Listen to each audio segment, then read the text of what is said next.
Anonymous Pinoy Confessions. Hello, I'm 25, female. I met a guy sa Bumble. He's 27. He's the perfect definition ng ideal type ko. Gwapo, matangkad, family-oriented at may kaya sa buhay. Mabilis akong na-attach sa kanya since same vibes kami, same dreams, tapos parehas pa kaming provider sa family. Kung baga, naiintindihan namin yung isa't isa. Same province din kami pero never kami nagkita. Though nag initiate naman siya na mag-meet kami.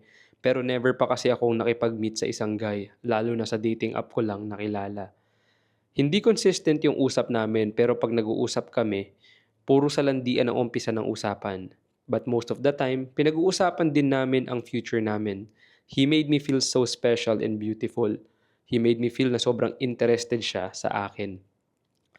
Then one time, na-curious ako sa kanya kasi he's that type of guy na sobrang mysterious. Yung mga pinopost niya, low-key lang. So I tried to find him on Facebook. But unfortunately, nakalock yung profile niya. But then, nakita ko ang Facebook ng mama niya. Luckily, ang mom niya is the type na madalas mag-post at nakapublic halos lahat ng mga ganap nila.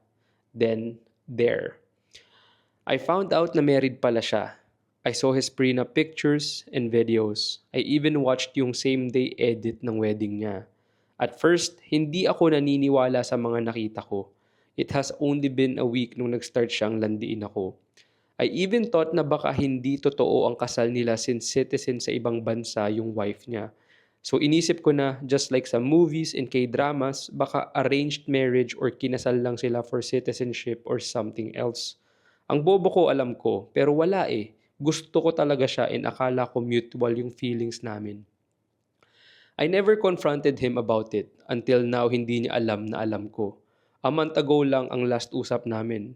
What I feel right now is guilt towards his wife to the point na I can't sleep kasi feeling ko naging kabit ako. I want to tell his wife about it pero at the same time ayokong makasira ng family or relationship. Now, kinuha na siya ng wife niya. Nasa ibang bansa na sila pareho.